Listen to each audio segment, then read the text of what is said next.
police headquarters about a police officer that was involved in the incident at DMC, and there's been a new trial now that's been ordered by, I believe, the Court of Appeals at this point. So you want to give us some background on it, and what was the involvement with the protest earlier this week? Yeah, well, so what happened was I was checking the court records, and I had seen that back in February, Jones had a motion hearing, and it wasn't real clear to me what it meant. And then there was another motion hearing over in the 36th District Court, scheduled for Monday the 12th. So we decided that he's probably trying to do something that we're not going to be happy about, and I was guessing possibly he might want a new trial. We knew that his probation had formally been ended at that previous hearing.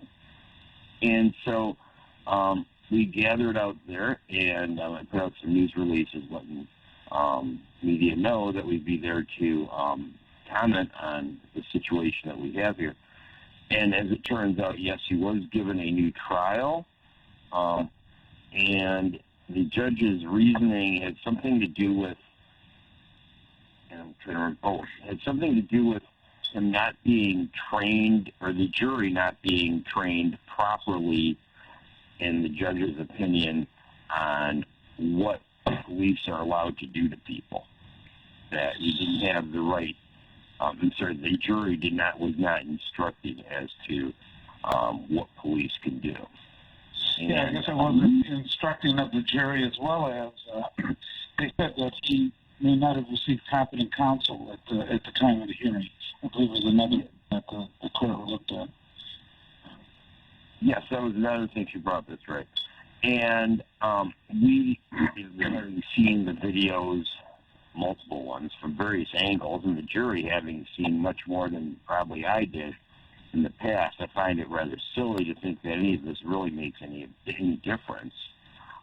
But it's a way for him to take another bite of the apple and in his mind, hopefully get a verdict more in his favor. Whereas the rest of us standing out there, we were feeling that not only he got too much of a break already, that we have a person who beat up a woman on duty in an emergency room who was not a threat to him, and as a result, she somehow has managed to be the one who's a prisoner.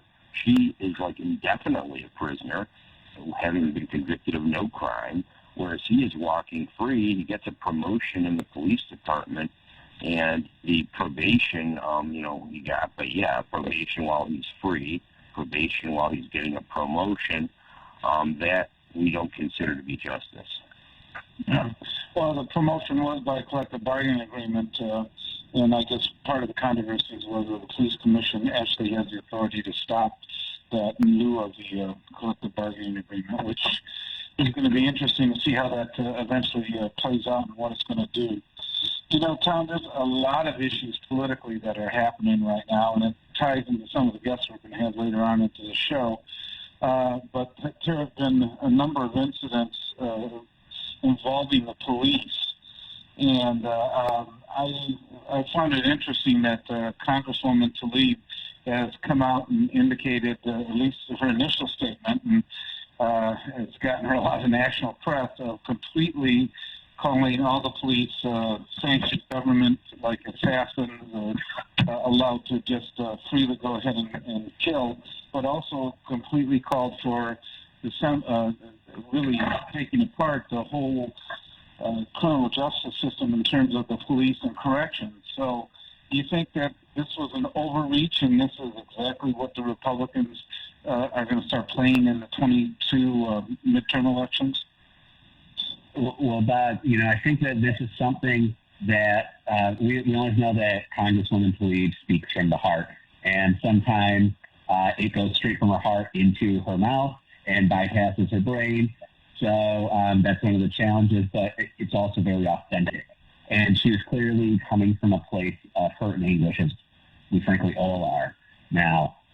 In terms of what she's talking about when it comes to, and you're right that this is a growing chorus and something that the Republicans may seize on, the people who talk about abolishing the police. That's actually been done before in the United States. It's actually been done before, I believe that it was in Maryland, where there was, the police department was just so corrupt. It was just so burdened with debt. It was just in such a bad position that rather than go through and try to reform the institution, what the city did is they completely disbanded the department, reformed a brand new Department of Public Safety with a brand new mandate, and they saw incidents of police brutality and police misconduct drop precipitously. So there are ways that the police can be reformed, and it does sometimes need systemic changes. That legally, in order to achieve this level of reform, you need to go through and essentially clean house. So we've seen Congressman talk about it. We've seen others talk about it too.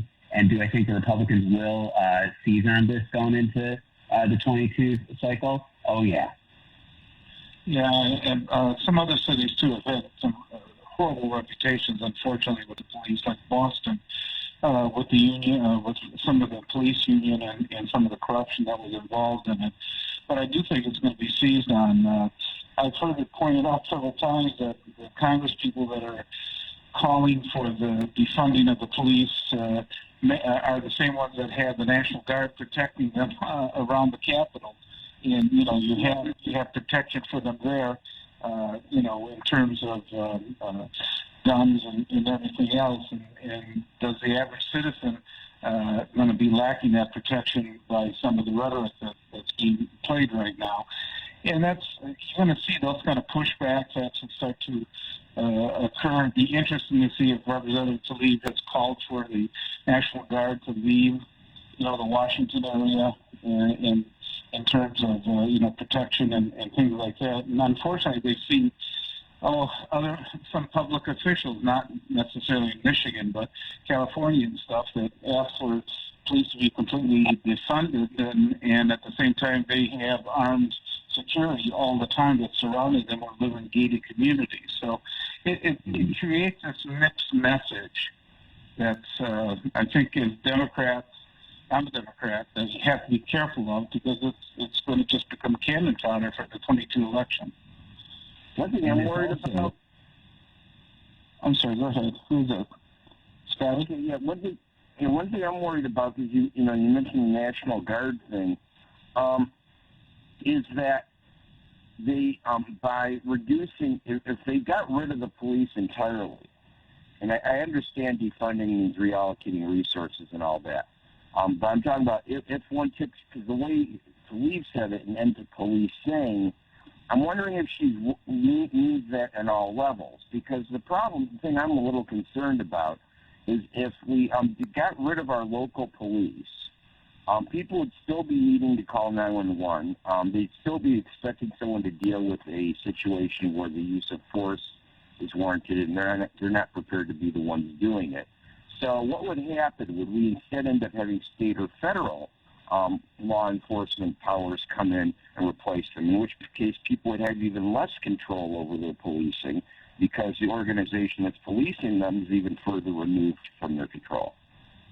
Well, you know, the DEA, the FBI, you know, the alphabet soup of law enforcement on the federal level really isn't set up to try to police local communities.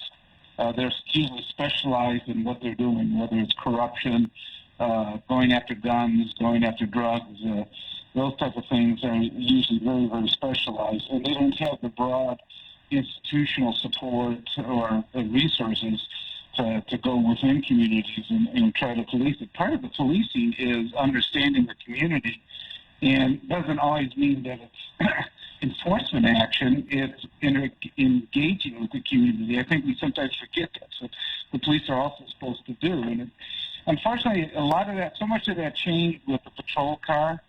You used to have police that used to be within the neighborhoods and walking, for lack of a better word, we used to call it walking the beat and things like that. But today, you know, the patrol car is the way they walk the beat.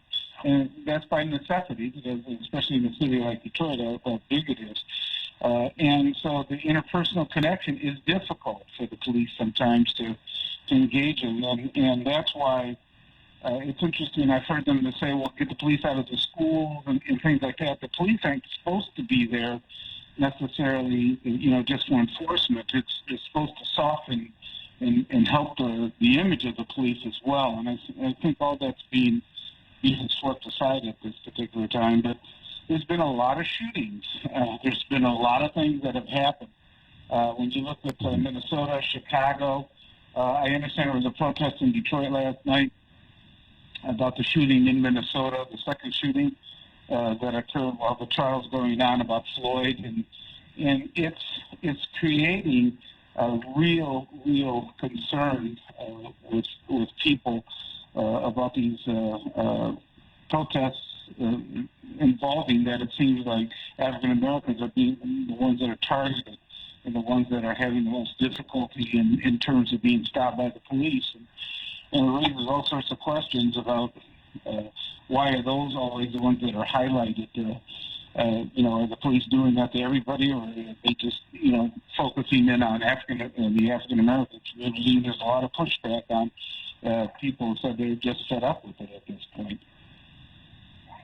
It's Bob, like we talked about shootings and with the police. The United States, law enforcement involved homicides are higher than any country on planet Earth. And the problem is that they disproportionately impact African Americans. We see that African Americans account for about 35% of all police-involved shootings, whereas African Americans make up roughly 14% of the U.S. population. Now, white people still account for approximately 45 or so percent of all police shootings. The issue that we see that a lot of people are trying to talk about is not only the racism that we see within this, that African Americans are overrepresented, but we're also trying to deal with the fact that people are getting shot. Just because you're guilty doesn't mean you should get shot. So that's where people talk about police reform to a system like we have in some other countries, where maybe your average beat cop, like you talked about, Bob, isn't as armed as our current police officers are. A current police officer has a 9mm sidearm. Then they have a squad, in the squad car, they'll have probably a rifle as well as a shotgun. There's a lot of armaments that are available to these officers, in addition to their less lethal equipment, which would be like their nightsticks or like their flashlights or their tasers. Well, we have some callers that want to weigh in on some of these subjects right away. Larry, you're on. Yes, Bob. Thank you, sir, for taking my call to yourself and your guest. Listen, Bob, we don't need to recreate or rewrite the book. All we need to, to have done, and I'm not hearing this talked about. As many mass shootings as I see, as many shootings that I see with citizens involving police officers, what I don't hear, Bob, is this. I don't hear about them talking about how it's white police officers that are shooting blacks. It is white that are going to the Capitol involving themselves politically in insurrections. So if we're going to do anything, if those same police officers, they go to the same academies, but yet when they graduate and they get in the field, you don't hear about black police officers shooting white people. You don't hear about that. You don't hear about blacks. And supposedly as violent as we are, you don't hear about us doing these mass shootings all over the country. We don't hear that. Why don't we do that? Why don't we address the issue about how white people are becoming increasingly violent across the board? Why don't we deal with that, Bob? Thank you for taking my call. Well, yeah. One of the issues, though, I mean, how much does the press play up whether they're white or black? It's interesting. The individual that crashed in D.C., they just had the services for the police officer. The Jeep was crashed by an African American, that crashed in there and took the life of the officer. That was part of it. And I wonder sometimes how much does the media actually say who is black and who is white and what gets downplayed and when it doesn't. And there's a lot of articles that are starting to be written about that if you actually start to research it and see what people are looking at in terms of statistically and things. But, how much is the race of the individual mentioned in the actual media reports versus when the incident where the perpetrator might have been African American or the perpetrator is white, and in the way it's played out. You see the shootings happening all the time. There was a shooting in Briarwood Mall, I guess, up near Ann Arbor just yesterday or Friday, and then the FedEx situation in Indiana. It just seems that we are looking to violence as solving any of our problems at this point, and that's really becoming an issue that I think at some point it's really got to be addressed. I know the president attempted to address it.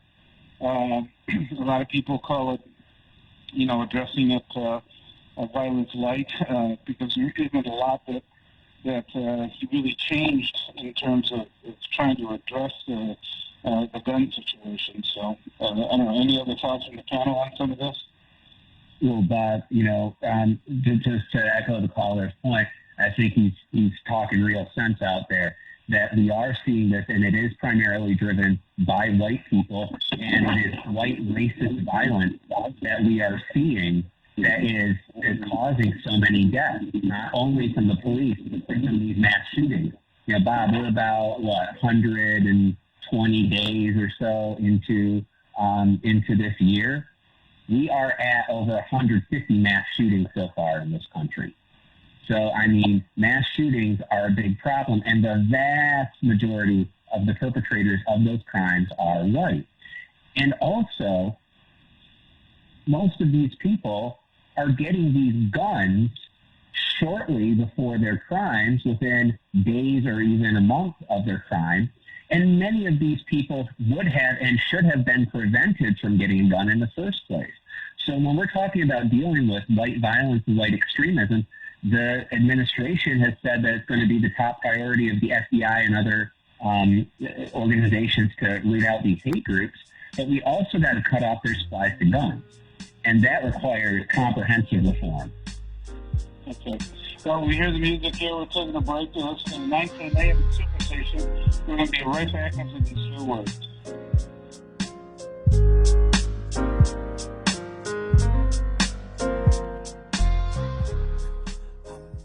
Visit Central Park Deli today and receive 10% off any purchase when ordering from our mobile app and enter promo code 910AM. Our new menu items include gluten-free wraps, spinach wraps, fried spicy buffalo cauliflower, and sweet potato maple cheesecake. Don't forget about our always delicious Seiginsburg corned beef, our fresh hand-patty charbroiled 100% premium beef burgers, and our homemade teriyaki stir fries. Central Park Deli has curbside service available and DoorDash delivery. Come visit us today.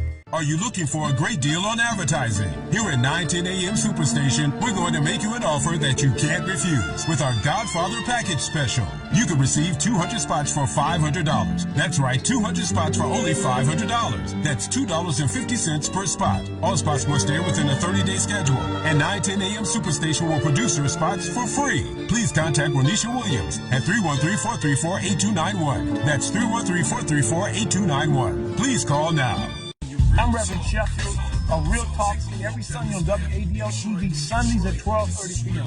If you're tired of double talk, fake talk, and safe talk, then join me for Real Talk and my co-host, Attorney John Harris, every Sunday on WADL at 12:30 p.m.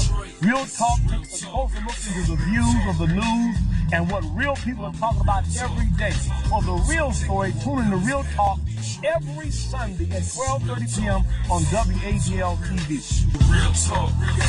Autonomous Systems professionally sanitizes, disinfects, and protects your business or facility. We use the latest advanced technology and equipment, including UV robots, and offer HVAC air filtration services. We use EPA-certified and probiotic cleaning products. Call us at 313-882-5326 or visit us at autonomousmi.com for all your commercial cleaning, janitorial services, and floor care needs. Call us 313-UV-CLEAN. The All About Women's Health Boutique is the place for a perfect fit for you and all of the ladies in your life. Beginners bras and beyond, whatever your need, we can provide the perfect fit. From sports bras to mastectomy needs, sizes 28AA to 52M, our certified and experienced fitters are at your service. Call the All About Women's Health Boutique today at 248-477-2729 to schedule your appointment for your private fitting. Enjoy the comfort of our beautiful boutique as our certified fitters provide the best of service. Located at 33104 Grand River in downtown Farmington, All About Women's Health Boutique offers the best bras in the industry. So call today to schedule your private fitting with our certified and experienced fitters. And breast cancer survivors, your bras and prostheses may be covered by your health insurance. All About Women's Health Boutique, 33104 Grand River in Farmington, 248-477-2729. Call for your appointment today. Honey, that's the last time I work a fundraiser for a funeral. Nobody wants to attend or even donate. Me neither. It only raised $600. Cousin Jerome told me not to worry about him. He has his funeral covered for only $25 a month, and he's got diabetes. I'm going to call his agent, Myron Z. His number is 248-230-2333. Jerome has his funeral covered and has diabetes? $25 a month for life insurance is nothing when you know everything's covered. What's Myron's number? 248-230-2333. He said Myron even came out to his house, and it was easy. Nice guy, calm, no pressure, and no charge to talk to him. Let's call him now. 248-230-2333. Isn't it time you get affordable life insurance? Or do you want your friends passing the hat during your funeral? Call Myron Z at 248-230-2333. 248-230-2333. 910, the Superstation. Detroit's only African-American talk radio.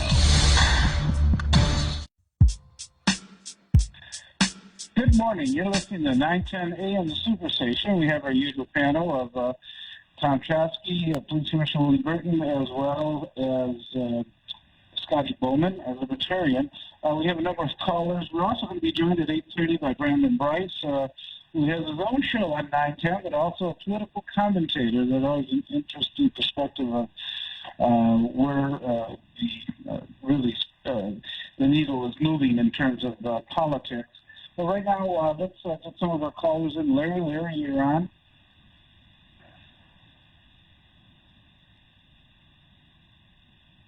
You just had Larry on. I'm sorry. Jerry, not Larry. Jerry. I apologize. Thank you. Good morning, Mr. Bob. Good morning. Good morning. And good morning to your distinguished guests, Mr. Tom, Mr. Burton, Mr. Scotty. Mr. Bob, what Congresswoman Rashida Tlaib say about abolish the police department or disfund the police? With my respect to her, she is wrong, and that's a very strong statement against our police department. Regardless some negative things from some of the police, but the police will remain the main protection for our society. Mr. Bob Ficano, to you and to your guests, I will suggest something. Through your program, radio talk show, I'm reaching to President Joseph Biden and Vice President Kamala Harris administration to appoint a police czar to take care of this problem, reform the police, look and focus on those issues, similar like to Secretary of Army or that, make a Secretary of Police. And I believe when there is a czar, police czar, he could observe all these problems, and it could be address those issues, because it's getting worse and worse every day, Mr. Bob, and your distinguished guests. We need solution. We have to stop all this shooting. Every day I tune to the TV or radio, nothing but shooting and killing. So I would love the answer from you and your distinguished guests. God bless you all. Thank you. You know, one of the issues, and to me, when we talk about the reform of the police, I think what people are starting to mix up is reform with elimination. I have a hard time believing anybody that can really be in favor of eliminating the police. You know, somebody's breaking into your house. Who do you call them? The drug dealer? I mean, there's going to be police that are going to have to respond to what's happening. To me, the opportunity to reform, there has been so much money that has now been pumped into all the local governments as well as state governments. If they don't have programs that they can't implement for reform at this point for the police, but also social services that help, on a lot of situations that maybe the police don't have to respond to anymore. If they don't have the money now, they're never going to have it, because there's so much money that is coming in from the recent bills that have just been, or the recent bill that was really just passed by Congress. So, yeah, Go ahead. Yeah, well, I was on the previous thing about the gun laws that they're talking about seem very inconsistent with the notion of even reducing police involvement, because the less you have police there, the more people need to be able to fend for themselves. And how are they to defend for themselves if they're going to be disarmed? We had the federal government, like I was saying earlier, I'm more worried about the federal government stepping in and taking more power rather than simply letting individuals have more freedom for themselves. As far as pulling back police powers. If pulling back police powers gives individuals more powers, that's one thing. That's quite another if we're simply changing the source of that control. And how would they enforce, people say they don't want police pushing people around, but how are they going to enforce these unconstitutional laws if they want to go ahead and disarm people? Well, they have to use force. And so it's not really a matter of pro-gun or anti-gun, but do you want government more armed and able to keep down its subjects, or do you want people to be better armed themselves so they can be free citizens? Yeah, I mean, there's more guns than there are people in this country. I don't think you're going to be able to grab them all at this point. I mean, it's a difficult formula trying to implement if you think you're going to be able to restrict guns to the point that people aren't going to have them. I just think there are too many in this country that are already out there. And people are going to get them one way or another. In fact, the ones that are the happiest every time this type of talk comes up nationally are gun dealers, because their sales go way up. People are afraid that that people are going to grab it. Okay, a couple more callers here before we get Mr. Brice at start time. Go ahead, Mr. Brian. Hey, good morning, you guys. Great show. I love my friend in Brice, and great segue about breaking into the home. I was at Eminem's former home, and marvelous and magnificent. And obviously 2 years ago, he had some sort of break into his home. My buddy from now. What is bothering me is that I'm hearing a lot of back feedback. I don't know can you guys hear me? Can you guys hear me?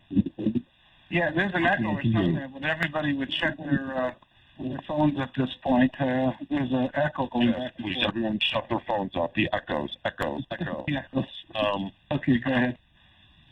It's just the idea that the gentleman who was shot, I think in Minneapolis, he had a warrant for his arrest because of a gun violation.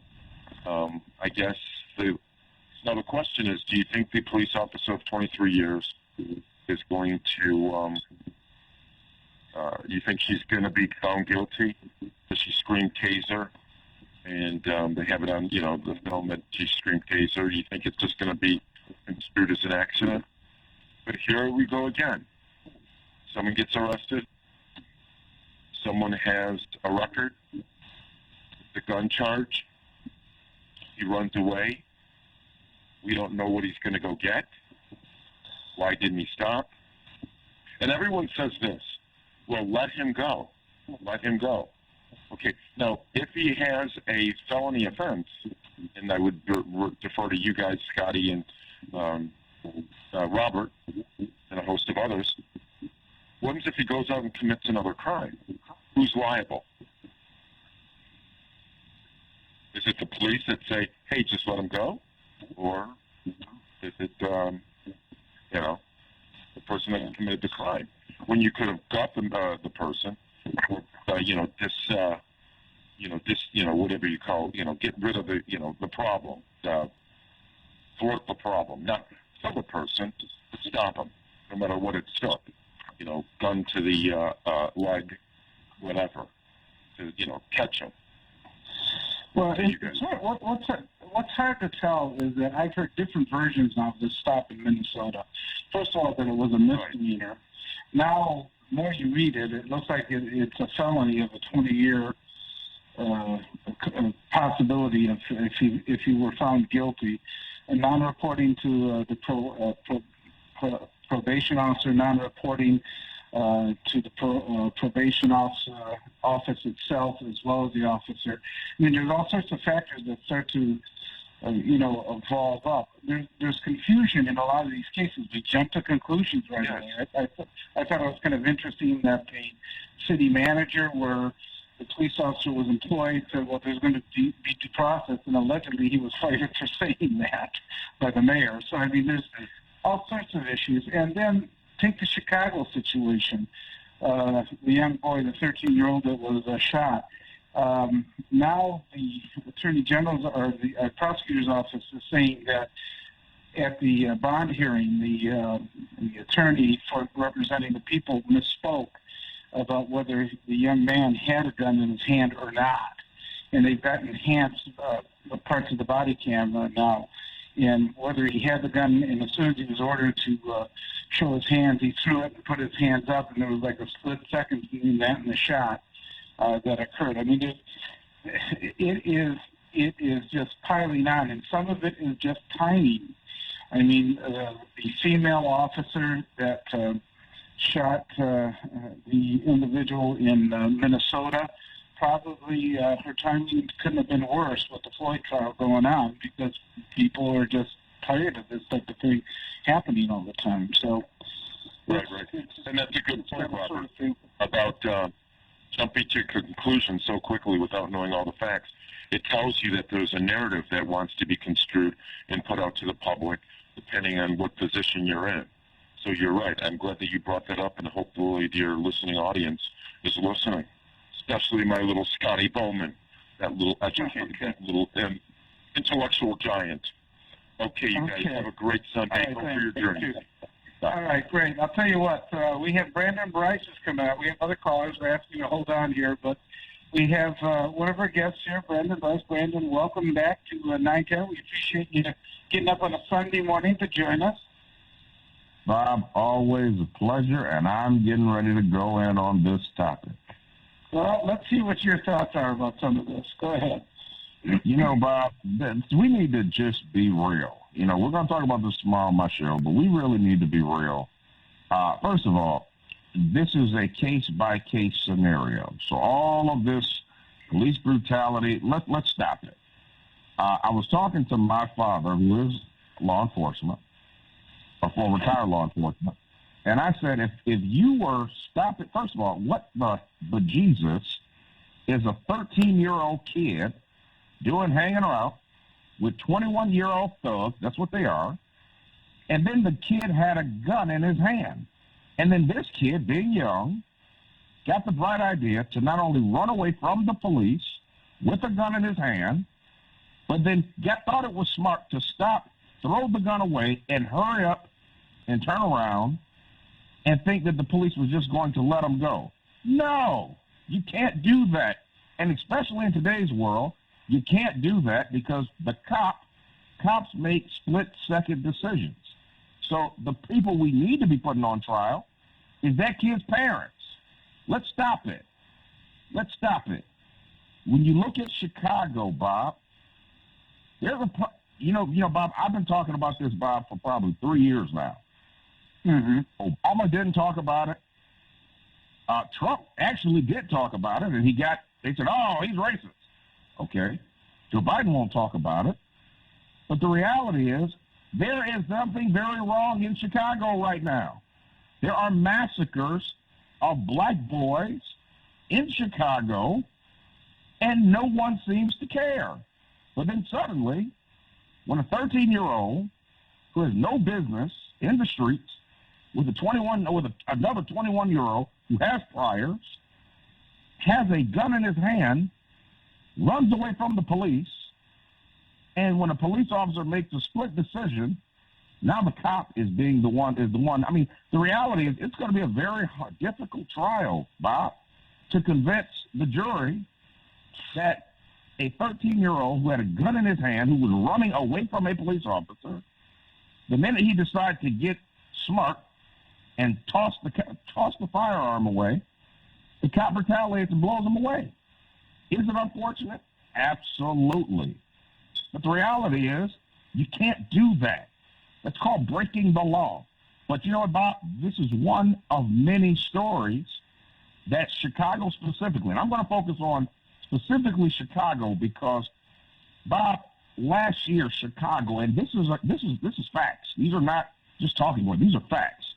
Last year, it's one of the most violent cities in the hold on, Bob. I'm gonna give you stats for your listeners.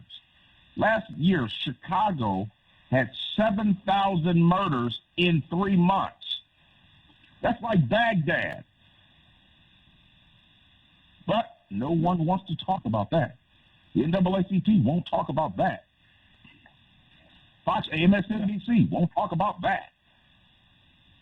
So we got a poverty problem, Bob, and we got a reality that maybe instead of blaming the popo, maybe the mayor, maybe the police department in Chicago, maybe the schools, maybe the parents need to do their jobs and raise their kids. Oh, I'm waiting for the fire line. I'm waiting for the airlines to blow up. Come on. Well, we have people that want to weigh in on this one, Brandon. I'll tell you what. Gary, you're on. Brice on the panel. Well, thank you for bringing me on. Good morning, first of all, Bob, and to your crew. I'm sick of all of these know-it-all scientists, philosophers coming on in general statements. First of all, it was a misdemeanor the guy was wanted for. They've said more than once in Minneapolis. In Chicago, they didn't say the boy got the gun. They said no tapes have shown the gun in his hand yet.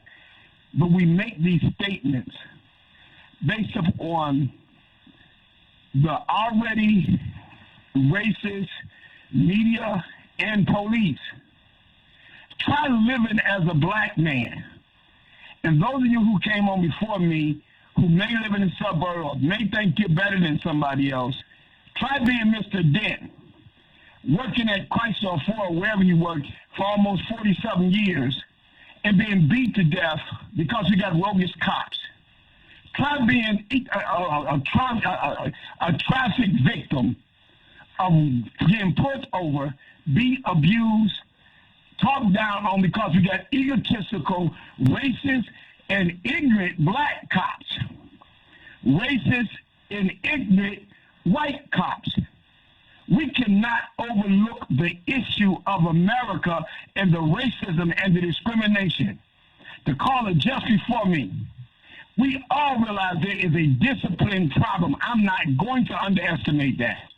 There's a big discipline problem of the last generation whose mothers tried to raise boys without fathers with the ignorance of thinking that you could do it by yourself. And anybody that works with young men, and I do it across this country, know there's a lot of anger in these kids, but it's fueled by the ignorance of mothers who want to holler and cuss at teachers, who want to disrespect the authority. It does not justify a cop putting a bullet in your head, in your chest, in your back. And to the man who thinks, let him run is not a disrespect to the system, neither is it a disrespect to the law that will eventually catch up with you. As a former sheriff, Robert, you know, your theory is, we're going to get you. It might not be today, it might not be tomorrow. And police chiefs across the country are saying it. We gonna get you. And if you believe we gonna get you, and we forget all of y'all come take a ride with me, and I'll find out when the next one is, with the exonerated men and women who've been falsely accused across America by the thousands. It's a shame that we can have a convention with thousands of women and men who were found not guilty because of roguish cops and prosecutors who just wanted to get a conviction. And then we take up time on the radio with our ignorance because we don't look at the full scope. As much as I can stand some of these mothers who think they can do it by themselves, and the fathers who are absent, yes, I'm not getting them off.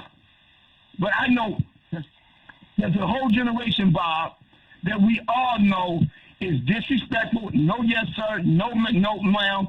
You can't. And you know what? The best thing that could have happened is God shut the world down, and you got to deal with your own kid.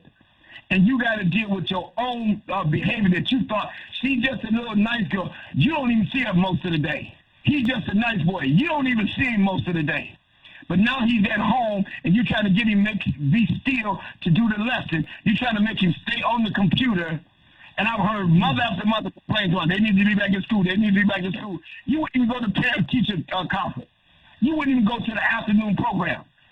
You didn't have 10 functions that would make the system better in order to make the children better. It's a whole community-wide effort that we've got to put at this issue, but we cannot. In this issue, Bob, this issue right here, we cannot blame those issues as an excuse for a cop who got a gun, who's a punk, who shoots somebody because he's not man enough and don't have the brains to think his way out of it.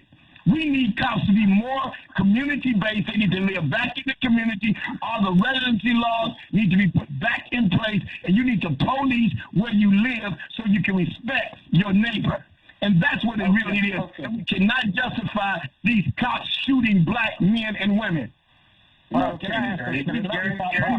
respond to that, Gary? We appreciate. Yeah, go ahead, Gary. Thanks for calling in. Go ahead, Brad. Let me respond to that question. If we can, real quick. I think it was 700 murders, not 7,000. If we can, in 3 months. Go ahead. So Bob, this is interesting, and there was some point that your last caller made that I agree with when he talked about the fact. First of all, I am a product of a single mother.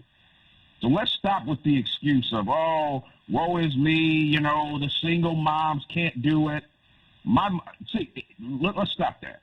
Let's stop that. Because there are many people who have been successful who came up from single moms. Yes, dads need to be in the household, but the reality is there are many parents and mothers that didn't play like mine, who put the dead wood on my butt and literally stopped me from going out here acting a fool. The other part of that, Bob, and I'm going to ask you, Bob, as a former law enforcement officer, if you, yourself, first of all, if you had a kid who had a gun and you were chasing him down and you told him to stop and he didn't, and then he suddenly turned around and tossed the gun, what kind of split decision would you have had to make, Bob? Your life or his? Answer that. Well, because I think the problem, Bob, is we're thinking all about this with emotion. Yes, it's a tragedy that a young black man lost his life. But the reality is, I go back to, what was he doing with the gun? What was he doing with 21-year-olds? That a 13-year-old has no business hanging around a 21-year-old who's got priors. And then, at a split-second decision, it's to that cop who's got a family of himself, it's his life or your life. What would you have done, Bob, in that situation?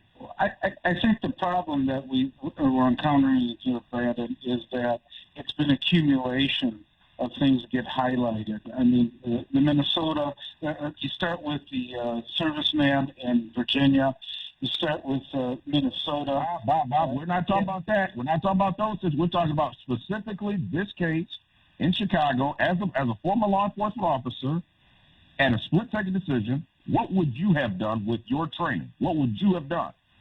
That would have been a real hard decision, because it depends. What it comes down to, and this is what we really don't know, what was the time between when he threw the gun down and he had his hands up? Right. If there's 10, 15 seconds in there, then there was no reason to have shot him. If he was throwing the gun away as he was raising his hand, then that becomes a split-second decision that the officer might really have been able to discharge. What I'm saying is using force would have been a hard decision, but could at that point might have been able to use justifiable force at that point. It all depends on the timing of when he threw that gun away, and that's what we really don't know, because now we're getting messages of when he threw it away. If he threw it away, it's common. Many times, the people that are stopped in cars, they'll toss the gun out on the street or in a ditch if they can do it on the passenger side. See that. Go ahead. One of the things is we got to look at oversight here in America when it comes to law enforcement agencies. One of the things I will be doing on behalf of us, here on the Robert Ficano Show, I will be communicating this week with the Oversight Police Board in Chicago. We know that, there's been a lack of trust with law enforcement. But, this was a 13-year-old kid. Apparently he had his hands up. And, we hear these type of incidents over and over in the news. We just heard the remarks from Congresswoman Rashida Tlaib. Although she meant well at what she said, but America is not ready for defunding the police. America is more so for oversight, and it's also for defunding certain aspects of police officers, police departments' budgets. When it comes to military-grade equipment, like the 1033 program, the Department of Defense, or the 1122 program, also is part of the Department of Defense. I think America is ready to defund certain aspects of their budget, but not so much demilitarizing the police. You're going to always have a police force, but you want a well-trained police force, and you want officers to really live in your community. But one of the things, I'm sorry, someone is going to say something. I'm sorry. Bob, one of the things that, okay, you say, well, police need to live in the districts that they serve. Okay, I get that. But one of the things that I think, and you can actually attest this back to Brennan, former New York City police chief, where he had the bright idea to say, maybe we need to put cops in areas that look like the communities that they serve. Now, why is that important? That's important because if, the reality is if I know Pookie, and I know Pookie's not a threat, I come from the same neighborhood Pookie's from, my perspective is going to be a lot different than a cop coming out of the suburbs who sees this drunken man and says he's a threat.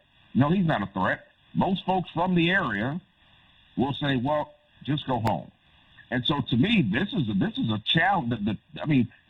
Community policing, what does that mean? This is a challenge for the police departments to start recruiting and diversifying to get those young people into a career, but to also bring a different perspective to law enforcement, because the reality is a guy who lives in Royal Oak, Michigan, who is, working the beat on the east side of Detroit, this is going to be an occupation. This is not a job. This is occupying the block. Versus if the kid is from Mackin-Bewick and is policing his own community, he can pick up the phone, he can get intel, people will mind sharing information with him. He becomes a much smarter officer in dealing with the shenanigans that these young people are proposing. That, to me, is community policing, not just the sensitivity training of funding that we've already been spending money on for the last few years. Lots of it. One of the issues that comes with this is you're obviously right. You don't want to. The term is you don't want to look like an occupying army in the way that you have it set up. And believe me, they've been trying to recruit. You look at the numbers. There was an article just this past week on Ray Washington and the Wayne County Sheriff's Department. They're short, like close to 200 officers. Detroit is short, I believe, close to 100 officers. And recruiting is very, very difficult. I know teaching criminal justice, a lot of young people, because of what they see on TV and the image of everything, is that they're real reluctant to go into law enforcement or into corrections. It is really evolving into a real problem. And Brandon's right. You need to recruit from the neighborhoods or from, you don't want to look like that occupying army. We've seen some of that. I mean, the state police have been pulled out of Detroit in a number of situations. Why? Because culturally it's been difficult for some of them to have been able to really blend into the neighborhood in terms of action and knowing what's going on in the neighborhoods. And you've seen some of that pulled out, I think, with the incident where, tasering a young man on that vehicle and things like that, where the state police are just pulled out. They no longer patrol some of the neighborhoods. They're still on some of the freeways and things such as that. But you're absolutely right. You do not want to look like that occupying army. Now, I know we're coming up to the break of the time, but we have a number of callers. Who's next up? Is it Chuck?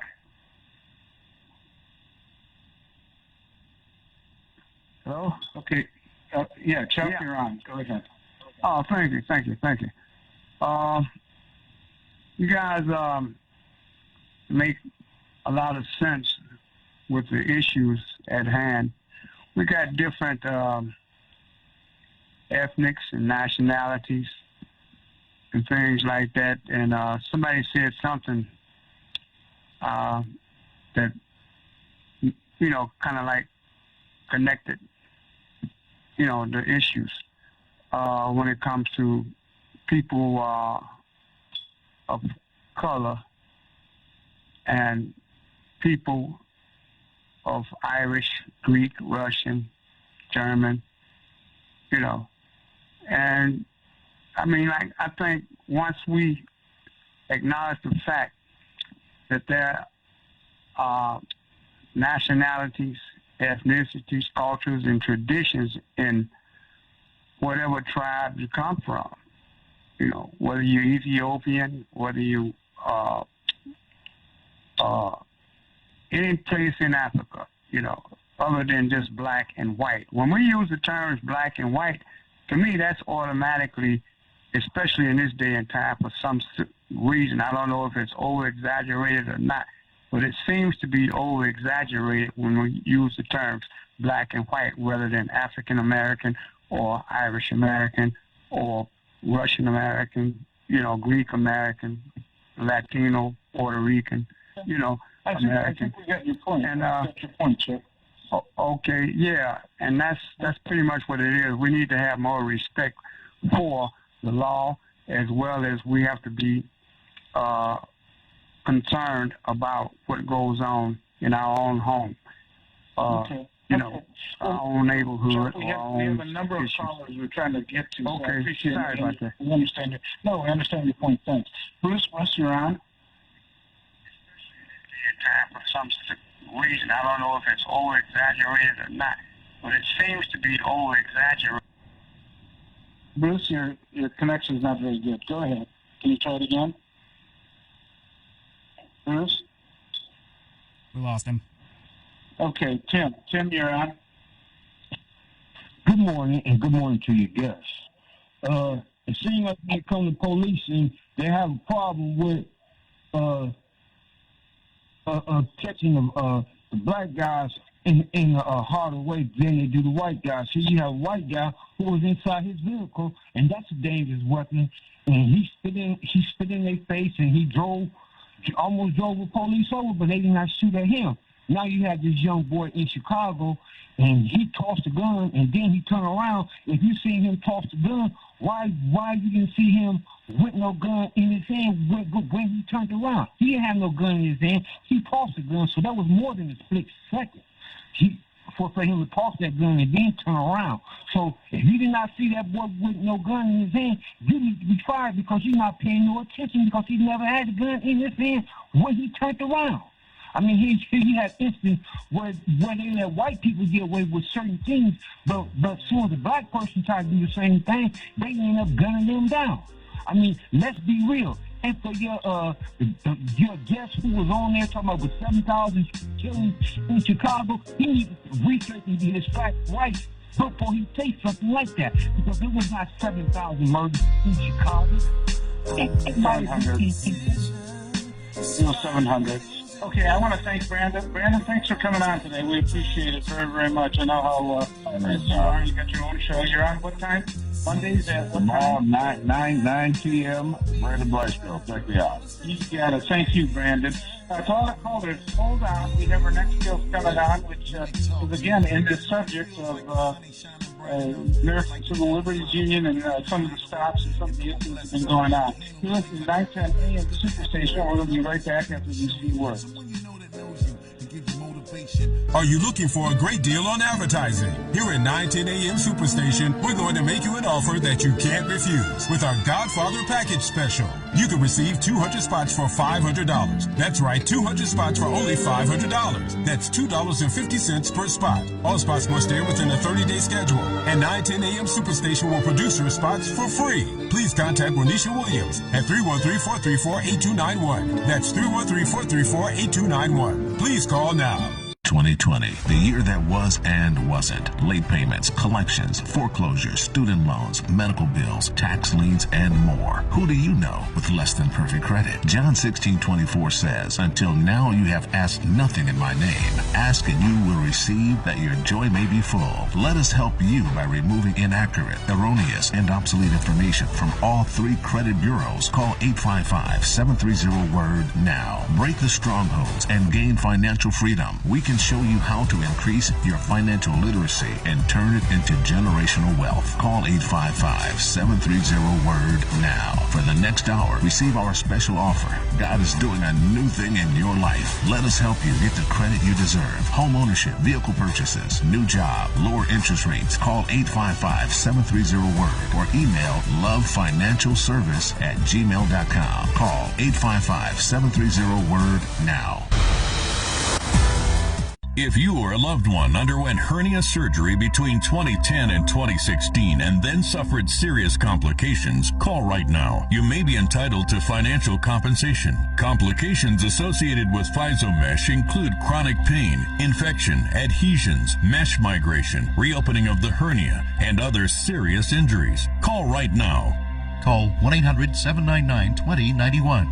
Again, that's 1-800-799-2091. We all love fried food, but the problem is all that excess oil and fat can cause you to become overweight. Well, now there's the Cook Light Aero Fryer, an amazing kitchen miracle that uses air to fry instead of oil, so you can have the same delicious flavor and crispiness of deep frying using little or no oil. Get that deep fried taste and crispiness with up to 70% fewer calories. Enjoy crispy, delicious fries with little or no oil, guilt-free onion rings, cheesy and delicious mozzarella sticks. Call now and bring the Cook Light Aero Fryer into your home, including the Cook Light Aero Fryer recipe book, the unique patented dual tray, air frying mesh basket and tongs, and stainless steel extender ring. You'll get it all for 5 easy payments of $29.95. Be one of the first 500 callers and get this 13-piece knife set, a $175 value, yours free. Try Cook Light Aero Fryer for 30 days. If you don't love it, send it back. But keep the 13-piece knife set as our gift to you. We're in the next 10 minutes and we'll include free shipping. Call now or go online to air2fry.com. That's air2fry.com. WFDF Farmington Hills, Detroit, 910 AM Superstation, a division of Adele Media. The views and opinions expressed on any program are those of the producers and or the persons appearing on the program and do not necessarily reflect the views and opinions of 910 AM Superstation or Adele Media. Good morning. You're listening to 910 AM the Superstation. My name is Robert Ficano, and here with our usual panel also of Tom Choske, Scotty Boman, and Police Commissioner Willie Burton. We have a number of callers. Hold on. I think the next guest, too, will stimulate a lot of discussion that we've been having this morning. And we're fortunate, and we've had him on before, but it's been a while. Mr. Eric Williams, from the ACLU as well as Detroit Justice Center. Mr. Williams, welcome back to 910. We appreciate you joining us on this Sunday. Oh, my pleasure. I'm actually in California at the moment, so it is very early here. So pardon me if I'm moving a little slower. Oh, that's okay. Well, we appreciate you getting up here and doing it. It's 6 o'clock in the morning there. If my arithmetic is right. Anyway, there has been a lot of attention in the past. I mean, there's been a lot of it for the past couple of years, but specifically in the past month or so, about not only stops that have been occurring, but incidents involving police officers and African Americans, and also which has spurred a lot of protests, and a lot of communities have been, at least from what I understand by your organization, trying to hold them accountable for some of their tactics and what they're doing. And can you just give us a little bit of background what you're involved in what the ACLU and Detroit Justice Center is doing, specifically about Detroit, but also what you see as national trends with some of the restrictions that you're concerned that police are doing in urban areas? Right. So, I have to say our organization, my organization, Detroit Justice Center, is at its heart an abolitionist organization. So when you start talking about defunding the police or abolishing jails, that is our organization's ultimate goal. And I have to say that I would think everyone would want that to be their ultimate goal, right? To live in a society where we don't have those things. So our organization believes in that and believes that we should be working toward that. The ACLU is, for example, currently involved in the litigation regarding Mr. Williams, who was falsely arrested on the basis of an identification by facial recognition technology. So in keeping with that, the ACLU is constantly on the lookout for police activity that infringes on constitutionally guaranteed rights, particularly the right to freedom of speech. The Detroit Justice Center this is much more local in that all our efforts are concentrated in Metro Detroit, primarily Detroit, and working on things like getting rid of cash bonds, right? Working on preventing police from engaging in activities that ultimately result in real negative interactions with the police. For example, too many people end up in jail and too many people end up being killed or injured from simple police interactions like traffic stops. And since so it makes you wonder why have we criminalized so many aspects, for example, of the driving experience that really don't have any direct bearing on public safety. So that's what we're about. It's about making sure we don't put too much money into the police rather than the other public safety tools that we have or should have at our disposal, which is essentially what defund the police means, spending money on on prevention rather than trying to spend money downstream and calling it a cure. Do you think that prevention, and I know that one of the problems is that prevention isn't considered, quote, sexy for the 6 o'clock news, that they, pay attention to it versus a drug raid with everybody with their SWAT gear is considered something attractive for the news media to look at and to actually follow. But do you think that was my experience as the sheriff anyway, that the direction of the media locally was if it bleeds, it leads, unfortunately, the way. And some of the programs that were prevention programs and things like that got very little attention. You could be yelling about them from the rooftops, and they don't pay as much attention to it. Some of that seems to have started to change, and more of that is being looked at. But do you think that looking at some of the most recent cases, obviously Floyd and the officer involved there is on trial, and I think both sides have rested now, and I don't know if the jury's been instructed yet or not, but at that point, the jury's going to be making a decision pretty quickly. Do you think that sometimes we jump to conclusions too quickly before we know what the incident's all about? Like right now, there seems to be a great amount of confusion about the young man in Chicago and whether did he simultaneously throw the gun at the same time that he put his hands up, or was there a big lag in time and when they ordered him to stop and he turned around and was still shot? I mean, do you see this as really exasperating a lot of the situations here? So, you mentioned when it bleeds, it leads, right? And it's and that is something that we really need to pay attention to. These high-profile cases, while they certainly motivate us, shouldn't be what completely decides how we approach reforming the police, at the very least. Because, I mean, everybody agrees that there is a problem, right, with the number of police interactions that result in black people, people of color, and people, experiencing mental health crisis, with them ending up dead. So that is clearly a problem. What we seem to have lost sight of too often is that that's not the only problem. There are literally tens of thousands of police-civilian interactions every day that don't result in somebody being killed. They may not result in somebody being even assaulted, but they result in somebody being dehumanized. And it provides absolutely no additional public safety. Dehumanizing, brutalizing, insulting, treating somebody like they're less than, a human being, repeatedly, which is what happens all too often, is just as harmful in the long term to public safety as, the kind of abusive, as the abuses that we all see on TV.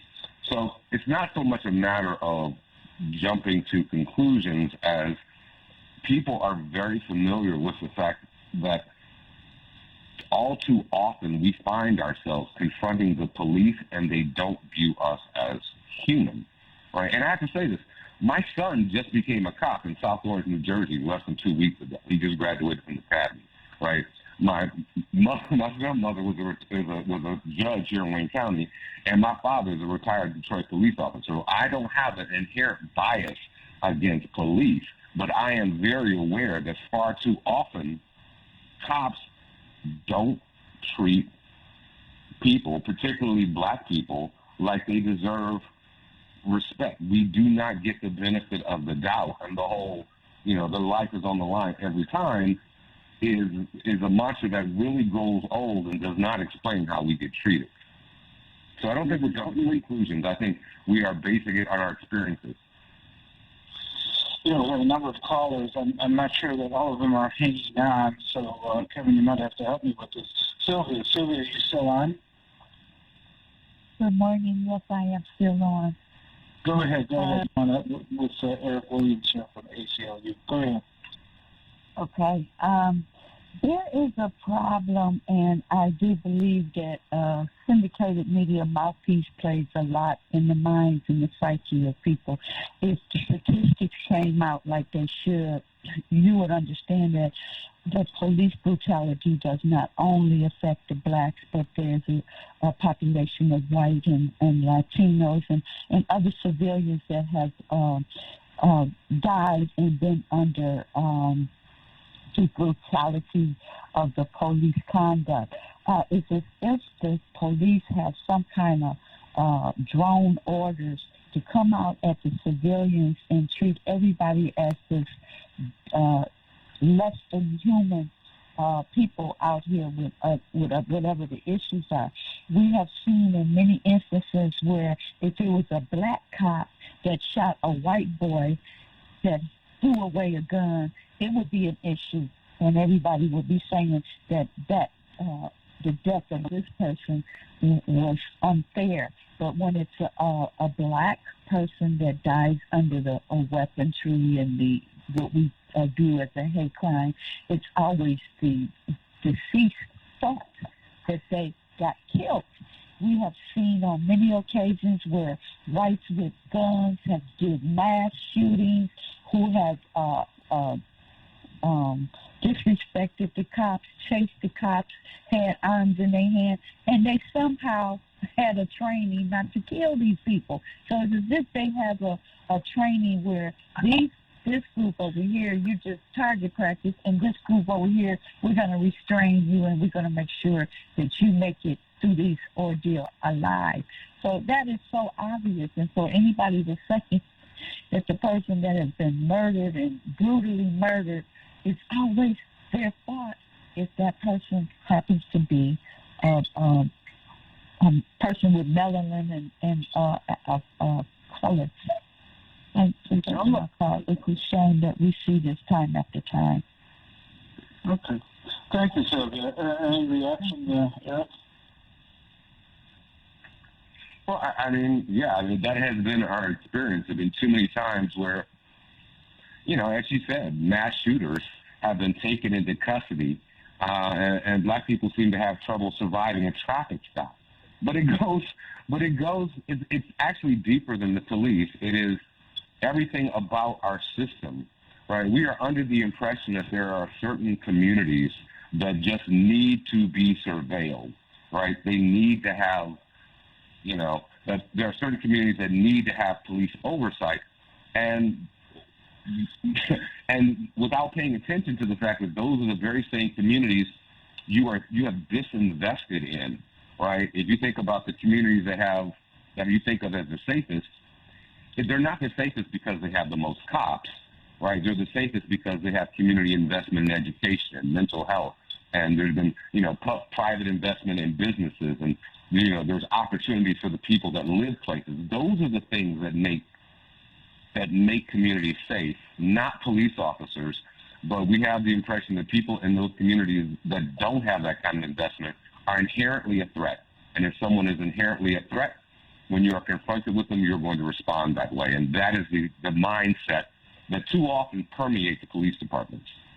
I realize that, and it's like sort of turning an ocean liner around to make sure you get the proper investment where you're supposed to go in different communities, having experienced that as the county exec.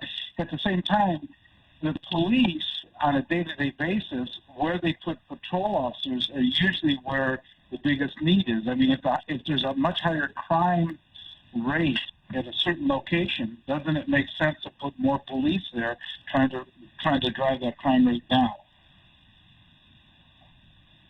All right. So I guess the difference is if we're talking about an immediate issue or if we're talking about the way we decide public policy, right? If you look at the areas that we know is long term, right? I mean, right. So your immediate response: should we flood the area with police? Well, it depends. What kind of crime are we talking about? We tend to flood the area with police, and they do things like traffic stops that are just pretextual. Well, there's no, that doesn't really create community safety. What that creates are opportunities for things to go wrong with the police department. We experienced a real sharp uptick in crime when we closed down all the mental health facilities here in Detroit, right? The problem, flooding the street with police doesn't fix that problem. Now, admittedly, there are times, of course, when we have conflict between groups in the community, gangs or whatever, right? And how do you address that? Well, there are tons of organizations, both in Detroit and across the country, that aren't police organizations, that are private, that are, sort of nonprofit organizations, and they go in there and work on restorative justice. There are alternatives to flooding an area with police with the intent of cracking down and making sure these people behave, right? And the key part about it is these people. And that's too often what we see. The police should not be the first or only response to problems in the community. Okay, you can go ahead. Scotty? Yeah.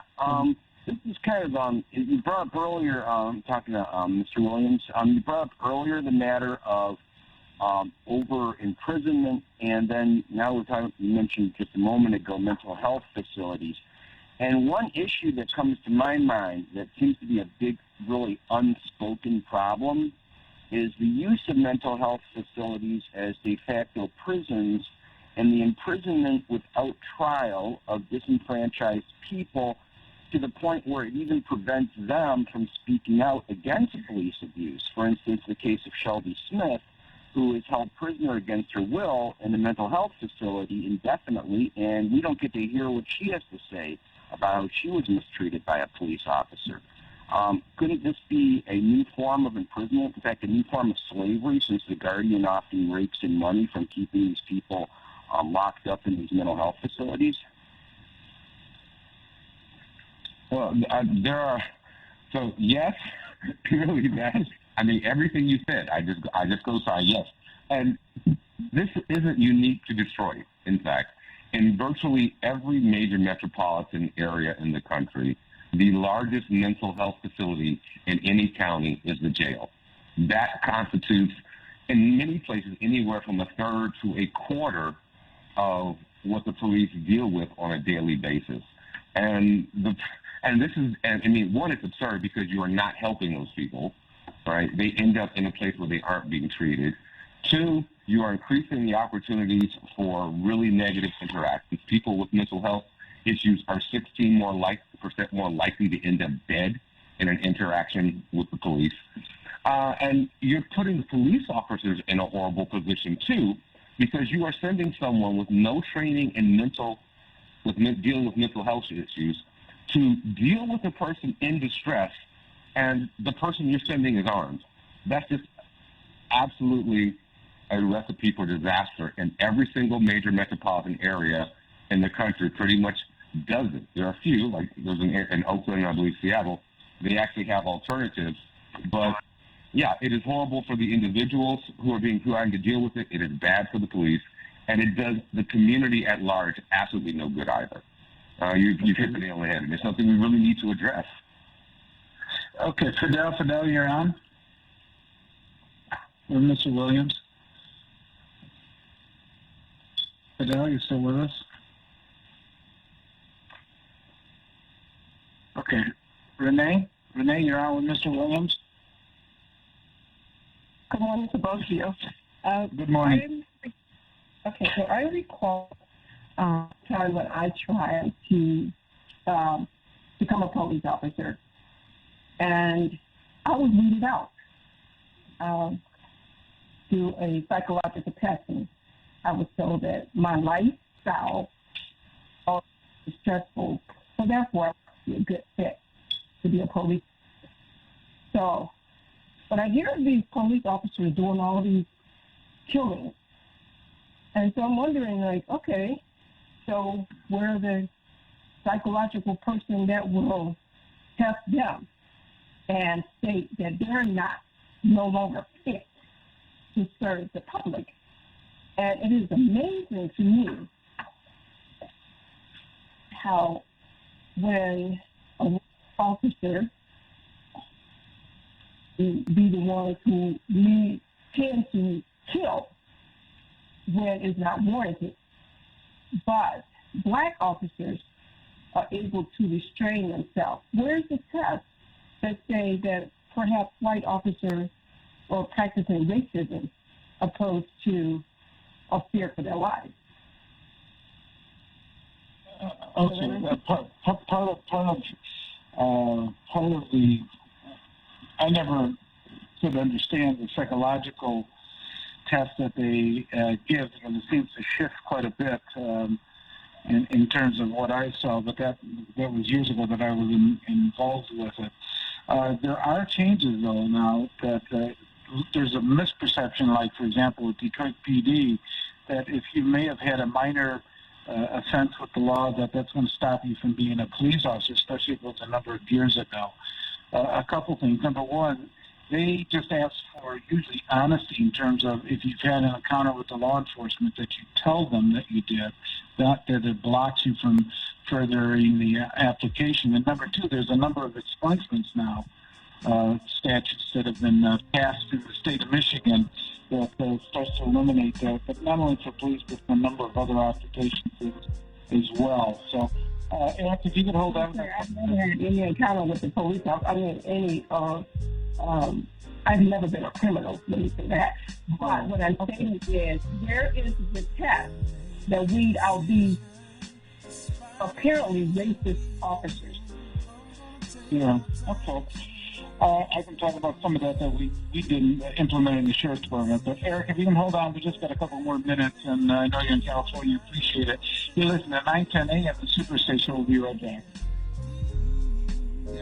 Let me talk to you. See, when it feels... Visit Central Park Deli today and receive 10% off any purchase when ordering from our mobile app and enter promo code 910AM. Our new menu items include gluten-free wraps, spinach wraps, fried spicy buffalo cauliflower, and sweet potato maple cheesecake. Don't forget about our always delicious Seiginsburg corned beef, our fresh hand-patty charbroiled 100% premium beef burgers, and our homemade teriyaki stir fries. Central Park Deli has curbside service available and DoorDash delivery. Come visit us today. Are you looking for a great deal on TV advertising? Are you searching for an avenue to get your business name out to the public? With WADL TV 38, we're offering a great special with 50 commercial ads for a great price. This offer is for a 30-day ad placement and can be renewed as often as you choose. Please contact Ronisha Williams for more information at 313-434-8291. That's 313-434-8291 or email at ronesha@wadldetroit.com. I knew I could get myself out of this. I just needed some hope and some help. I took the first step to recovery when I made the call. Since 2014, Addiction Hope and Helpline has answered calls for recovery and treatment 24/7, 365 days a year. If you're depressed, drinking, using drugs, or taking pills, call now and talk to someone who cares. I had problems just getting to sleep, drinking and using pills every night. I feel like I'm losing control. I'm afraid I'll lose my job or even my family. Most insurance covers substance abuse. You can get back on track. Call now for hope and help with proven general recovery programs. I never thought that I could be somebody who didn't drink and use drugs. I have something to hold on to for strength. I'm in recovery, getting the help I need. Call 800-379-4799, 800-379-4799.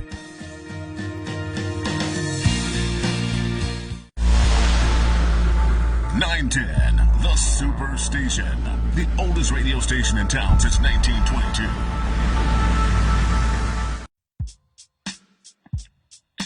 Good morning. You're listening to 910 AM, the Superstation. We're about to finish up with Mr. Eric Williams from the Detroit Justice Center as well, ACLU. Mr. Williams, you want to just give us a little bit on, I know you just filed the lawsuit, as you mentioned, on the facial recognition.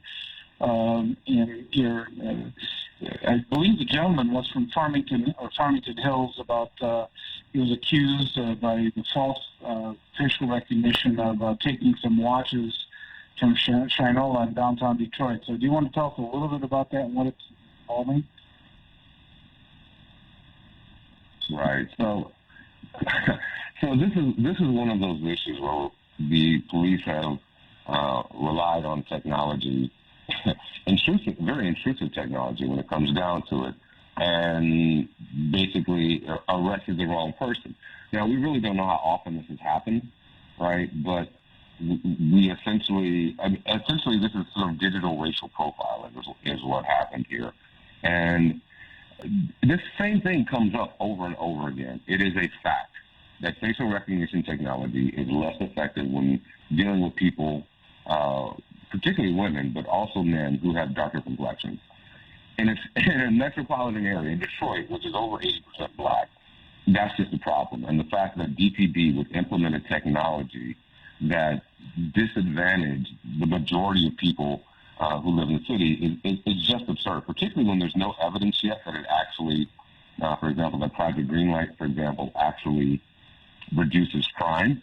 All right, so it's insulting. I guarantee you, if you said we have a technology that it works pretty well, but it doesn't work very well on white men, I guarantee you, for example, Livonia would just say, this simply isn't ready for prime time, right? No, it's absurd that it's even being used here in Detroit, and it's just another example of money being wasted on a technology rather than spending money on things like the kind of services that everybody agrees are needed to actually keep communities safe. and it's a tragedy. And Mr. Williams, I think, has a very good point. Okay, well, we have a few more callers here before I know we have to let you go. Marcia, you're on with Mr. Williams. Marcia hung up. Oh, okay. Who's left? Kevin. We have Bruce. Bruce, you're on with Mr. Williams. Hello, Robert, and to your guests. You know, kudos to Brandon, whose mom raised him up without a blemish or a scar. But to get on the air and to say that, that's a little too simplistic. I mean, that does occur, but that's just not the model. And if you want to compare statistics, so lay them all out. Because what our problem is, it's not so much, a crime problem in Chicago. What we do is dance around the real issue. It's a quality of life issue. That's basically what it is. Now, you're talking about parenting and holding them accountable. What happened to the woman that drove her son across state lines with an AR-15? I think it was either to Minnesota, I don't want to be wrong, or somewhere in Wisconsin. He killed 2 white guys, white on white crime. And while walking down the street in front of National Guard, etc., not in uniform, they didn't even question this boy. He drove back home. So if you want to lay out stats, lay out occasions where black men have shot down white women, white men, and white children without being punished. I really can't cite any right offhand. Or, better yet, do the stats on white men gunning down white men, white women, white children. So basically what it is, we keep talking about crime, and just like your guest said, look, you said, oh, well, it just seems fitting to put more police in the areas where there's high crime. No, what you need to do is go to the root of the problem and offer them the same quality of life that you offer your children. If it's a school in the black communities that you wouldn't dare send your children to, then fix them. If there's high unemployment in this community, then address it. So we keep talking about containing stuff and blaming the victims for being poor and disadvantaged, and policing is a solution. The problem is community policing because, number one, the problem isn't so much training. You can't train racism out of a person. You could compare. It's a stark contrast in the way that mass murdering white boys are treated versus black people driving, being pulled over for a normal traffic stop are treated. So it's just, America doesn't want to face its own inhumanity to man and answer the real hard questions. If they just left us alone, we would be good, really. Okay, Eric, thank you, Eric.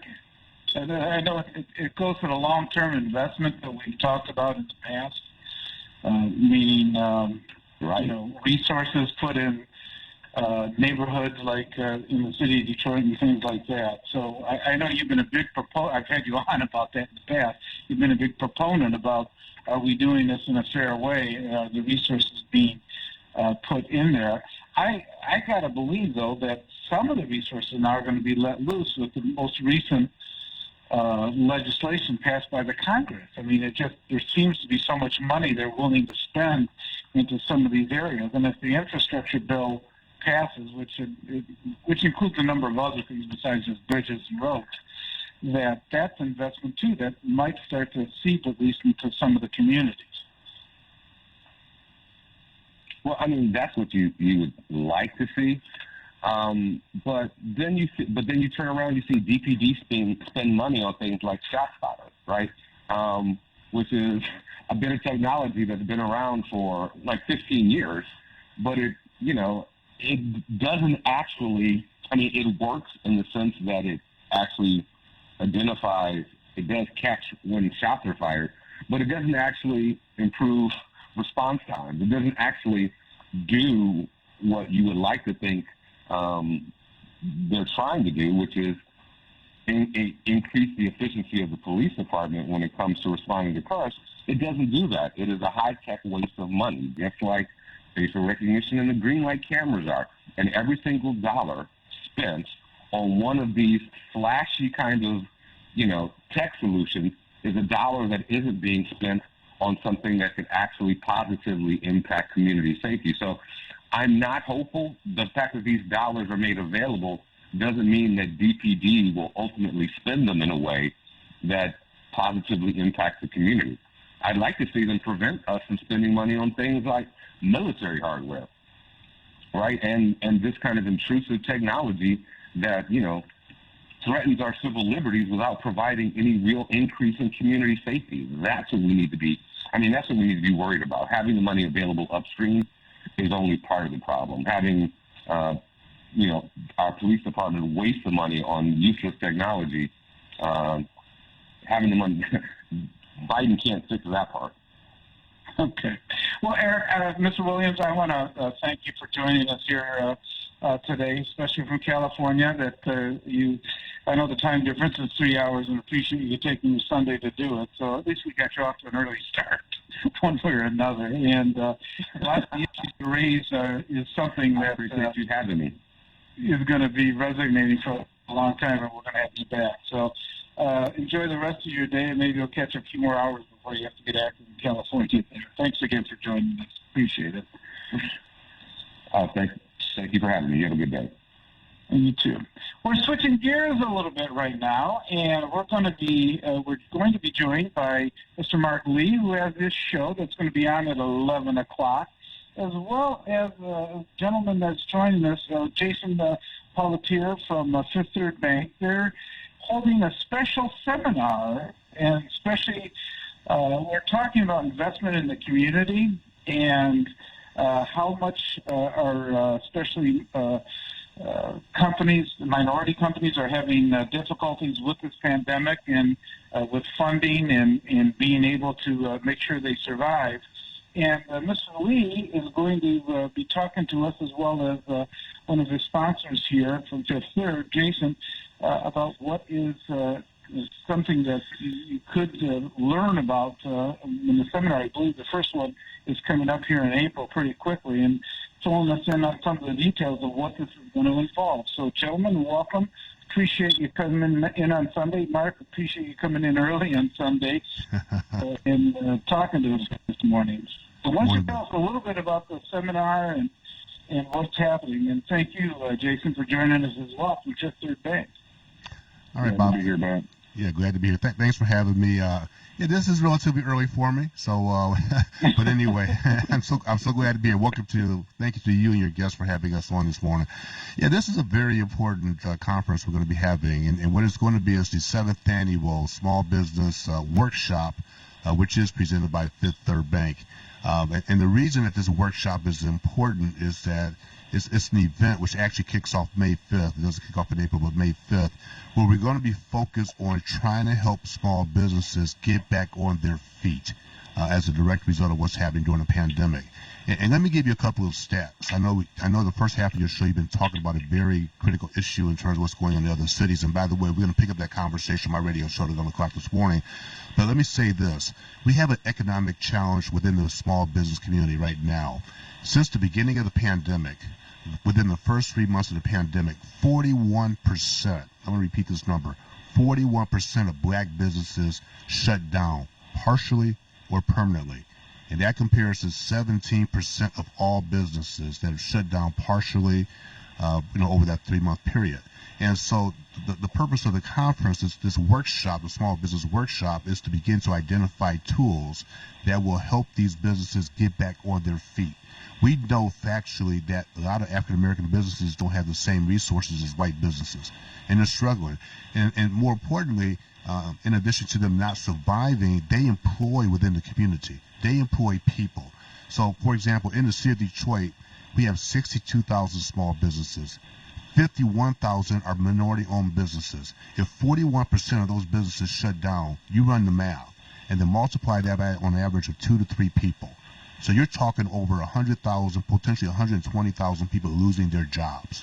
And that is the economic challenges that we're currently having. So the focus of this year's workshop is called Reemerging from the Abyss. What I mean by that is getting these businesses to come back from that dark hole, get them back on their feet, and hopefully get them to build that foundation where they can grow again and grow their business. Well, Jason, I know that banks are critical to any type of rebound, economically, financially, whether it's on the national scale or right here in Detroit. So what kind of programs do you have available that you'll be able to talk about during the seminar? Good morning, Robert. Can you hear me? Yes, we can. Okay, great. Thank you for having me. So one of the things that we'll be highlighting, so you'll hear from our chief economist, but you'll also hear from the head of our business banking group here at the bank during the workshop series. And one of the things that we'll be highlighting is the work that we put forth on the Paycheck Protection Program with the SBA last year. So last year we were able to, and this is 2020 alone, right? And you know that the payroll protection program rolled out in 2020, right, as a result of the pandemic, and we were able to issue more than $5.4 billion in loans to 40,000 small business customers. And since we're talking stats a little bit, so what these loans did across our footprint was to support 600,000 plus jobs, with 95% of these jobs being with companies that have 50 employees or fewer. And so we'll talk more about what we're doing in that space. We'll talk about the programs that we have within our small business group. And we'll talk about the partnerships that we have, quite honestly, with CDFIs who are working in the community, such as the Entrepreneurs of Color Fund with the Detroit Development Fund. Are those SBA loans? Yeah, I'm sorry, I apologize. Go ahead, finish up. I was going to say we'll highlight a bunch of those programs during the workshop series. Okay. Are the SBA loans still available for small businesses if they want to apply for it to the federal government? They are, albeit the amount of applicants or the amount of folks applying has gone down dramatically. This year, we've compared to the 40,000 last year, we've only received about 15,000 loan applications this year, right? And so the demand for those loans are going down as the economy starts to turn and we begin to open back up from the pandemic. And Bob, can I jump in for 1 second? And sure. Jason makes a very good point about that. One of the reasons that we're having the chief economist come from Fifth Third is many economists across the country are projecting a recovery the back half of this year, beginning in June. Let me put that in perspective for you. Last year, we finished the year with a 3% gross GDP, gross domestic product, right? 3%. And to put that in perspective for you, the economists are projecting that the back half of this year will range anywhere from 5 to 6%. And the reason that that's important, that's the total value of all the goods and services that are transacted in the country over a 12-month period. So the chief economist is going to come in from Fifth Third Bank. And listeners, I want you to pay attention to this. They're going to talk about the economy, and specifically Detroit's economy, what the expectations are going to be for the rest of this year, and they're expecting a full recovery in 2022. Now, that's assuming the vaccinations are out there. That's assuming all these other protocols are in place. But specifically, he's going to drive it down to Detroit, Metro Detroit, and the state of Michigan. And the reason that's important is going to talk about the financial impact on your business. Now, tie that into what Jason Paulatier is talking about from Fifth Third Bank. If businesses are prepared and understand there's going to be economic recovery, the gist of the conference is, what do you need to do to get additional access to capital? What do you need to do to focus on business growth for the rest of this year and into next year? That's one of the reasons that we have the chief economist. So slightly different slant this year, because we want to make it very Detroit and very Michigan specific as well. I know some of the special funds, Jason, at least unless I misunderstood it, you initially, when the pandemic first hit and there was financial aid through, the SBA, you initially had to apply to a bank. Was that the case, and is that still the case, or am I wrong on that? No, yeah, that's exactly right. And it was one of those things where, as the SBA rolled it out, they were kind of building the engine as they rolled it forward, right? And so they literally activated the power of the banking network in order to make sure that as many small businesses, as many businesses as possible would have access to the program. And so, so they rolled it out through the banks who, on our part, we actually had to build the infrastructure in order to be able to accept these applications through this particular program, right? Because it's not like the regular SBA programs that we were doing, right? We had to literally build a new kind of portal, if you will, to allow for this particular PPP program. So are you bullish, both of you, are you both bullish? I know the economists are predicting that Detroit's going to come out of this better than they did in 07 and 08 when the economy tanked at that particular time. There's a feeling that Detroit's going to be able to rebound much stronger. Do you both have that sense for starting in the second half of this year? Let me, I'm not going to speak obviously on behalf of Fifth Third Bank. I've been asked that question a lot, Bob. Let me say it this way. I'm still challenged here for the balance of this year. I'm not overly optimistic that our small business community is going to bounce back fully this year. I'm much more optimistic going into 2022. My biggest concern this year is that so many small businesses have gotten behind the 8 ball in terms of resources. They've had to lay off people. They've lost a lot of customers. Not all have, so I hate to use this word right now because we're overusing it, but not all businesses have pivoted. Now, with that said, I really think it's crucial that this year the businesses focus on recoverability, recover and build that foundation. Now, going into 22, I'm much more optimistic. My biggest concern right now is making sure that the businesses, to Jason's point, I'll turn over to him, but my biggest concern right now is making sure they have the resources in place to help them keep their heads above water. So I'm still challenged for the balance of this year. Jason, what about Fifth Third's perspective? Yeah, so from a timing standpoint, I if I had a crystal ball, I'd be able to speak to that, Bob. But I am always bullish on Detroit. Born and raised here, we are a resilient community. Even with all that has gone on, I always see Detroit as being the phoenix rising from the ashes. And so while timing, I can't speak to timing, I stay bullish on Detroit and our ability to recover from this and anything else that's thrown our way. We're just resilient that way. We are resilient, and I will say I am pleased to say that the workshop series is over 4 weeks. And it's each session, the first session, the kickoff session is an hour and a half, but the remaining sessions are simply 1 hour, and it's free. But what I want to point out is what Jason said. I'm a native Detroiter as well. We are a resilient city. And to reflect that, we have a young man who's coming on, who's going to be one of our featured speakers one of the weeks. His name is Tony Stovall. And Tony, if that name sounds familiar, he owns Hot Sam's in downtown Detroit. Mm-hmm. And they have been around for 100 years, and Fifth Third has been acknowledging them and recognizing them. So he's going to tell his story.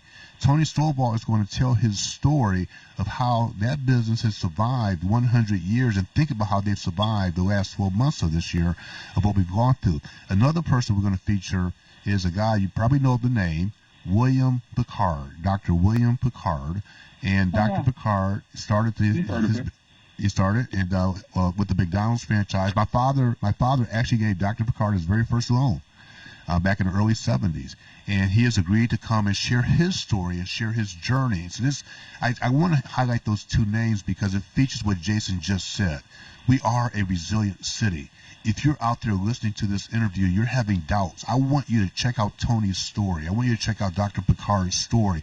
You will be motivated and you will be encouraged after you hear what they've had to go through over the last several years to survive and still maintain themselves in business this day. Well, and if you think about Tony's story, Hot Sam's is celebrating their 100 years. There's been a couple pandemics during that 100-year period, right? They got the original Spanish flu one. Right. They've been through a couple pandemics. They've been through the Great Depression. Yeah. I mean, you just think about the story that Hot Sam as a brand, as a franchise, will be able to tell to give people hope for coming out of this thing. You know, some of the clients I've dealt with in my practice, one of the big issues they raise is trying to get workers, which I thought initially would resolve itself as we pulled out with the economy improving. But to me, at least some of the businesses I'm talking to, they're saying they're trying to reopen and get back to capacity, although it's going to be limited now again, until we get through this most recent spike. But they're saying they're having a hard time recruiting workers for many of their businesses. Are you seeing that as well? Is this one of the things you might address during one of the seminars? You know, that's a very fair statement, and it's a very true statement. And let me tell you a couple of reasons why. One of the things that we are going to address in the conference, actually it's a workshop, is a lot of women have dropped out of the workplace during the pandemic, and a lot of women are not going to go back into the workplace. I saw a study that was shared with me on Friday. I don't have the specific data points in front of me. So you kind of lose a portion of that population because they're coming home and there's a lot of homeschooling, taking care of the families or whatever the case might be. The other challenge is that, if you remember, there are 9.5 million jobs that have been lost in the last 12 months in America. There are 9.5 million jobs less today than 12 months ago, okay, over the same period. So I was talking to an entrepreneur this past week, and she was telling me, Mark, and this is exactly what she told me. She says, I'm trying to hire people, and I can't find them. They're out there, but they're being snapped up in some cases very quickly. So that we will be addressing that challenge as part of a panel discussion where we're going to feature Ray Waters. Ray is the president of Detroit Development Fund. I like to call him the mayor of Detroit's entrepreneurial program. We're going to have Alexis Dishman, and she's the chief lending officer from Michigan Women Forward, and Miss Regina Ann Campbell, who's the president and CEO of Build Institute. So we're going to attack that issue and ask that very specific question about this labor shortage and how do you address it, and how do you get people, back into the workforce, if you will, to fill those vacant jobs. And again, if I had a crystal ball, I would be able to answer this more succinctly. But given the recent work that Jeff Korzenik has done, he just released a book called Untapped Talent, How Second Chance Hiring Works for Your Business and Community. I would venture a guess that Jeff is going to weave into his comments something about untapped talent, particularly at this time and what we're seeing from an employment standpoint. So stay tuned for that. I saw that, and I don't know if this is going to impact it or not. I think Michigan, because of the unemployment rate dropping, somehow has lost some of the federal funds that was enhancing the unemployment that was being paid out to people that were applying for it. That I'm presuming something like that might start to help people get back into the workforce that might be attractive to them. But it also seems like, from what I've started to read, is that the hourly rate has really started to soar, but so has your costs. I was reading on the commodities exchange, like if you were a builder, that a load of lumber used to cost you before the pandemic, or like during the pandemic, $320 a load. Now it's up to $1,200 that it costs in order to do it. So any solutions you might recommend on some of that? And I know I'm not asking you to get into a crystal ball, but these are some of the pitfalls that I hear small businesses are facing, especially very small ones like construction and some of those that really put a dent in some of their revenue because of those costs. Jason, you want to take that from the bank's perspective? Sure. Yeah, I think from a if you look at it from an economics perspective, and again, Jeff is going to touch on this. It really comes down to a supply and demand issue. Right. Given that we all took kind of a collective pause last year, much of what we saw from a supply standpoint stagnated, and it's just taken some time to build back up. So I see over time those costs beginning to come back down and come back in line with what's reasonable. But in the meantime, we just got to suffer through it, unfortunately.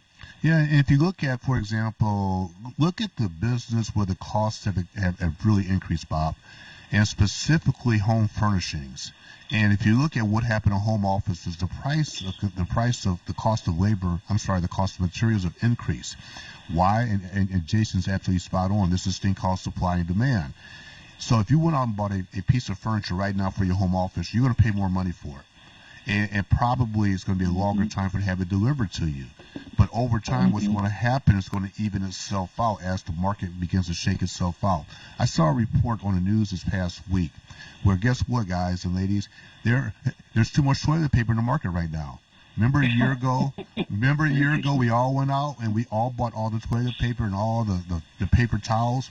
Just on the past news a couple of nights ago, they said there's an oversupply of now paper products on the shelves. So you see what's happening? You saw what's happened, right? The initial demand, the prices went up. Here we are 12 months later, the economy is slowly starting to recover, and the prices have adjusted themselves. And I think, to Jason's point, we don't have crystal balls, but we think over time things will settle back into a much more sense of normalcy.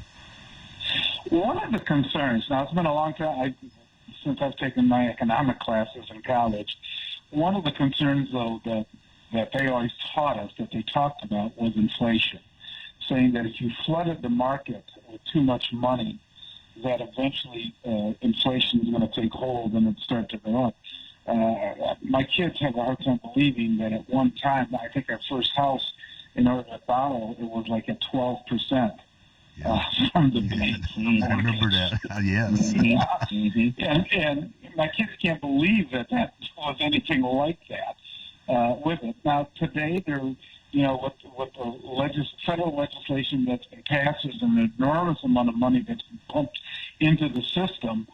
And, with the first piece of the Recovery Act, I believe, that was first passed, now the infrastructure bill that looks like if it gets passed, you're looking at trillions and trillions of dollars, which we all become numb to those numbers a little bit. Maybe the bank doesn't, Mark doesn't, but someone like me does.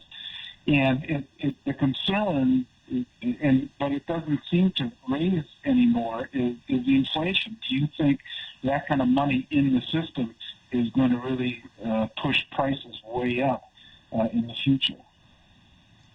I've seen a report, and again, I'll defer to Jason from Fifth Third's perspective. I did see a report this week with the added stimulus dollars of $1,400 that there has been a slight increase in inflation. So there is some concern about that $1,400 impact, if you will, per family in the marketplace. But again, I'm going to defer to our financial guru, Mr. Jason Pollitt here from Fifth Third, for his perspective. Yeah, thanks, Mark. I can imagine that there'll be a little bit of inflation, but I used to carry around a chart, Bob, with me of the historic interest rate, literally pointing to that time when mortgage rates were 12%. They actually got up to 19% right around the early 80s, late 70s, early 80s. And they've come down, obviously, significantly since then. Right now, I'm sitting on a mortgage at 3% that I refinanced last year, right? But I believe that we're a lot smarter than we were back then, and we have a lot greater technology to be able to forecast these things. And so I don't believe, and this is Jason, not Fifth Third. I don't happen to believe. We'll wait to hear from Jeff on Fifth Third's perspective on inflation from a economist standpoint. But I don't believe that we're going to see those levels of inflation again, not in my lifetime anyway. Yeah, it's interesting. reports that I've heard is they say that inflation is not as big an issue. Now we're getting into the weeds because of the global economy. Right. That in the past, the global economy wasn't as pronounced as it is today. And that's why certain markets would just jump up, like in the United States for the mortgage rates and things such as that. So hopefully they're right. It's one of the things I hope the economies are right, that you'd hate to see all this good work be eaten up by inflation. And like I said, some of us that have experienced it in the past and some of those were, when I say isolated, like the gas prices dramatically jumping up during Jimmy Carter's administration. Hey, Bob, real quick, if I could jump in real quick before they go, people can register. This event is free. It is free, and they can go to leegroupinnovation.com. That's leegroupinnovation.com, and just click on the Small Business Workshop tab, and the event is free. Thank you to Fifth Third Bank for that. Yeah, and Mark, how many sessions are there? Isn't there 4? Yes, there'll be 4. The 5th, the 12th, the 19th, and the 26th of May, all at 10 o'clock in the morning. Okay. Well, we're hearing the music. We're at the end of our hour. Jason Pelletier, I want to thank you from Fifth Third Bank, as well as Mark Lee, and you can listen to him. He's coming up in another hour at 11 o'clock. And appreciate you both coming on and talking about this conference, this seminar that's going to be held for 4 weeks through Mark Lee's company there, that is going to be very informative, especially if you're a minority business owner and you want to make sure you survive. So I want to thank Kevin for keeping us straight here today. I want to thank our other previous guests, and as well as our panel, Tom Choske and Police Commissioner Willie Burton and Scotty Boman. You had a great week. My name is Robert Ficano. We're going to be back with you again next Sunday from 8 to 10. Thanks. Visit Central Park Deli today and receive 10% off any purchase when ordering from our mobile app and enter promo code 910AM. Our new menu items include gluten-free wraps, spinach wraps, fried spicy buffalo cauliflower, and sweet potato maple cheesecake. Don't forget about our